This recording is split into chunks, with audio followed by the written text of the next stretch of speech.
Hello everyone. आज crystal field theory के बारे में बताएंगे। क्रिस्टल फील्ड थ्योरी से क्या जान सकते हैं? एक कोऑर्डिनेशन कंपाउंड है। कोऑर्डिनेशन कंपाउंड का स्ट्रक्चर क्या होगा, इसका मैग्नेटिक प्रॉपर्टी, कलर, रिएक्टिविटी और स्टेबिलिटी क्रिस्टल फील्ड थ्योरी से एक्सप्लेन कर सकते हैं। तो इसके लिए फर्स्ट एक चीज, क्रिस्टल फील्ड थ्योरी में एक चीज डिस्क्राइब किया गया है कि ये जो मेटल है, सेंट्रल मेटल आयन, और ये जो लिगेंड है, इस सेंट्रल मेटल आयन और लिगेंड का जो बॉन्ड है पूरा आयनिक बॉन्ड है।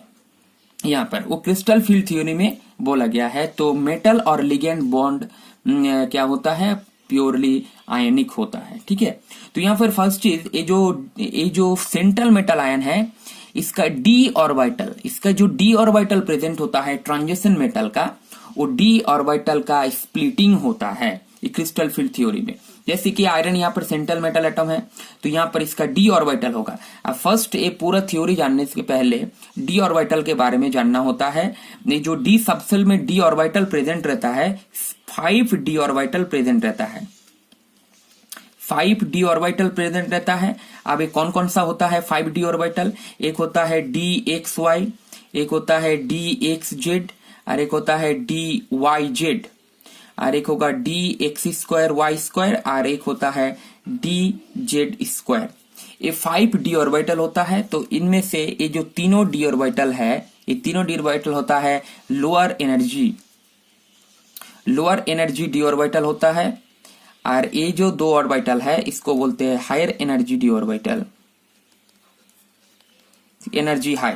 तो ये लोअर एनर्जी ऑर्बिटल को बोलते हैं T2G ऑर्बिटल, और ये हायर एनर्जी ऑर्बिटल को बोलते हैं EG ऑर्बिटल। ठीक है, ये ऑक्टाहाइड्रल कॉम्प्लेक्स के लिए हम बताते हैं। यहाँ पर सेंट्रल मेटल एटम के साथ यहाँ पर 6 लिगेंड अटैच है, मतलब ये पूरा जो कॉम्प्लेक्स हो गया ऑक्टाहाइड्रल कॉम्प्लेक्स हो गया। तो ऑक्टाहाइड्रल के लिए T2G है लोअर एनर्जी ऑर्बिटल, और ये होता है हायर एनर्जी EG ऑर्बिटल।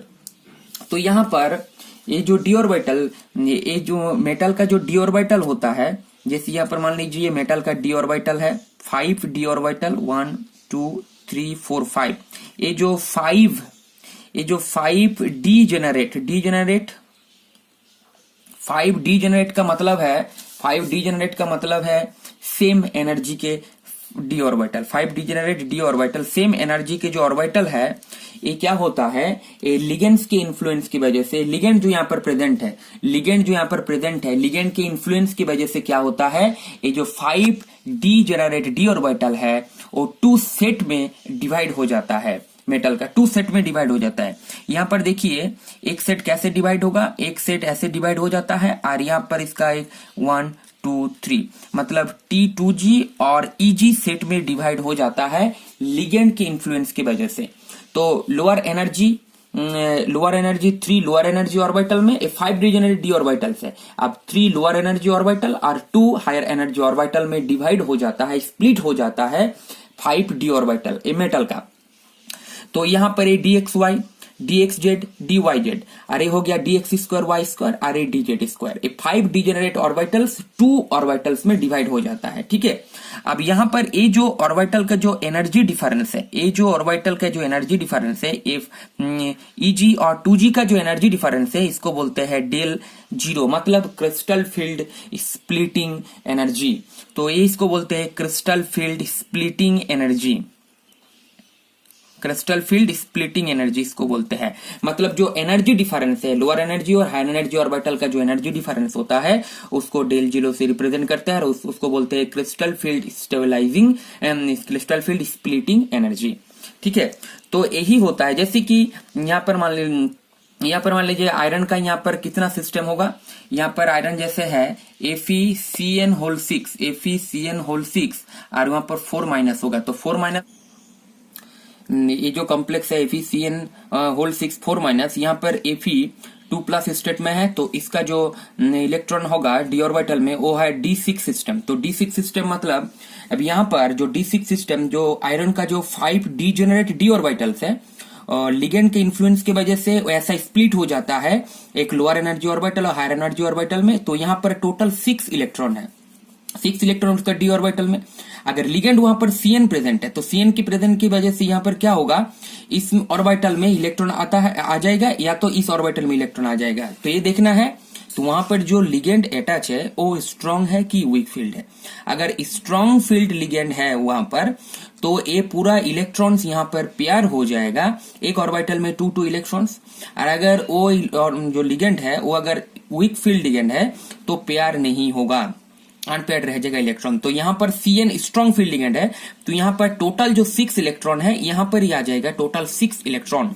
तो टोटल 6 इलेक्ट्रॉन यहाँ पर आ जाएगा। तो इसका इलेक्ट्रॉनिक कॉन्फ़िगरेशन जो होगा T2G6 Eg0, ऐसा इलेक्ट्रॉनिक कॉन्फ़िगरेशन होगा इस कॉम्प्लेक्स के लिए।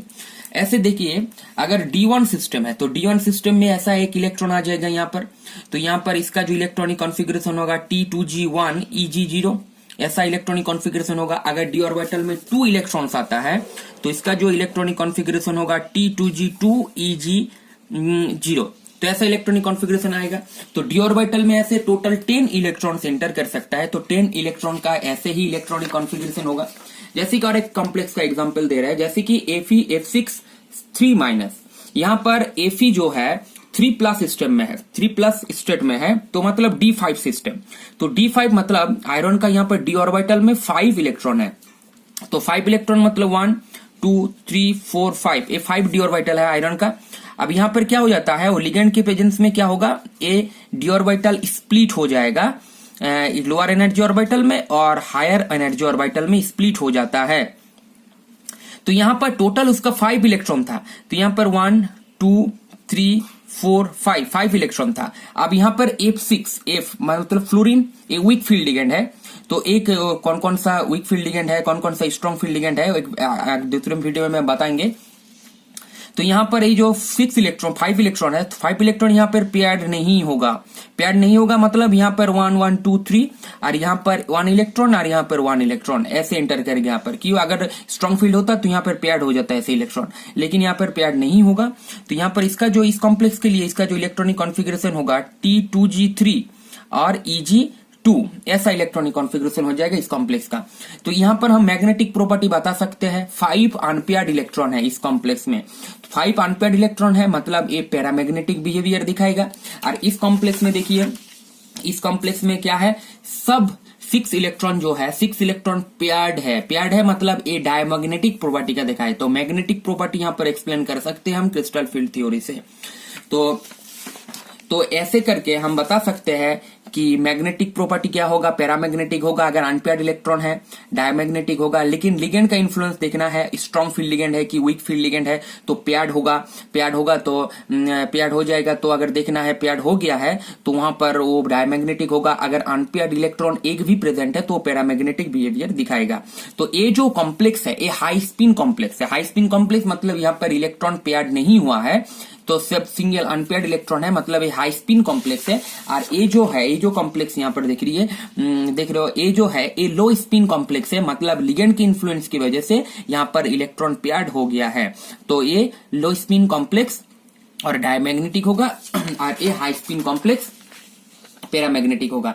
ऐसे कलर भी जो कोऑर्डिनेशन कंपाउंड का जो कलर होता है वो भी एक्सप्लेन कर सकते हैं क्रिस्टल फील्ड थ्योरी से। स्टेबिलिटी एक्सप्लेन कर सकते हैं, रिएक्टिविटी एक्सप्लेन कर सकते हो, सारे एक वीडियो में हम बताएंगे। तो आज जो बेसिक कॉन्सेप्ट है क्रिस्टल फील्ड थ्योरी का वो ये है, ठीक है। Thank you.